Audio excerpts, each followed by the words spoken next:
tiam zirna channel thlir tu zong zong te in zawa in chibai kan buk le chewa channel la subscribe lo ten lo subscribe ulatin video te min lo like saka min lo share sak theu turin kan han som mal cheu ani ole tun tuma hian application hemi internet connection man ngai ho a man theilo net thasia hian buaina om thina antinan WhatsApp chu wifi mang chavin message lo dong themo ani lo pon wifi mangina dong thei lova mobile data mangina dong thei emo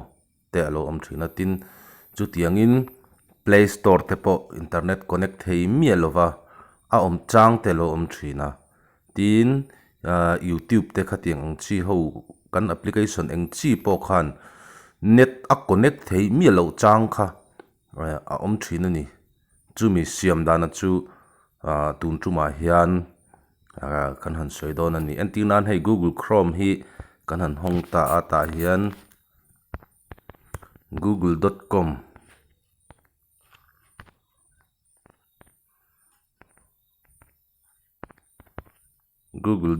kan han ti ta ni ti hian Google hi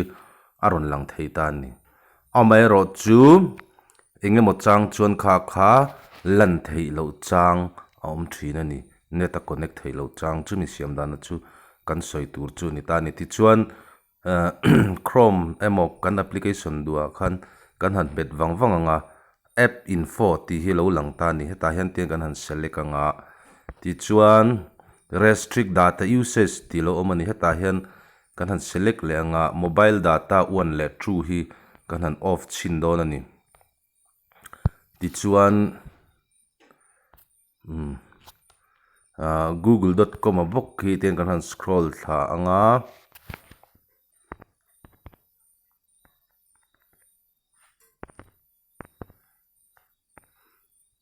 Facebook kan han lut chin non ta ti hian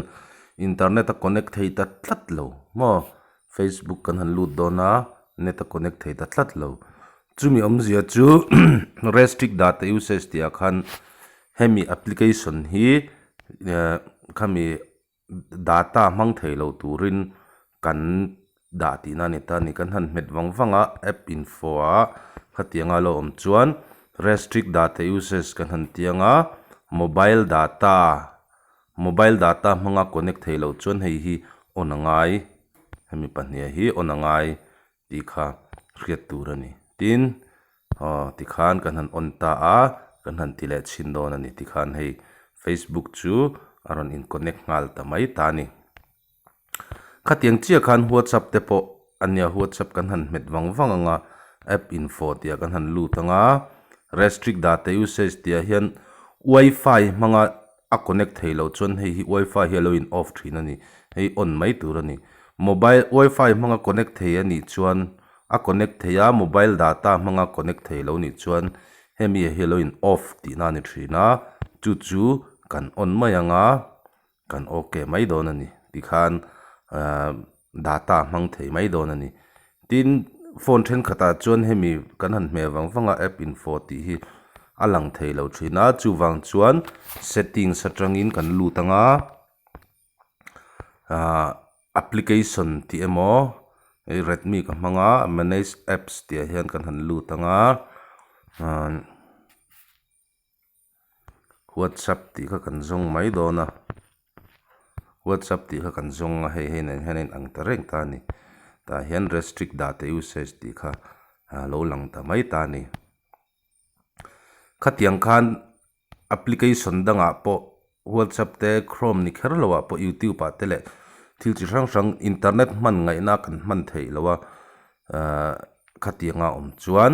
tuna kan soi ang khan siam thin tur ani ta ni chu kan thathiam thei mai ome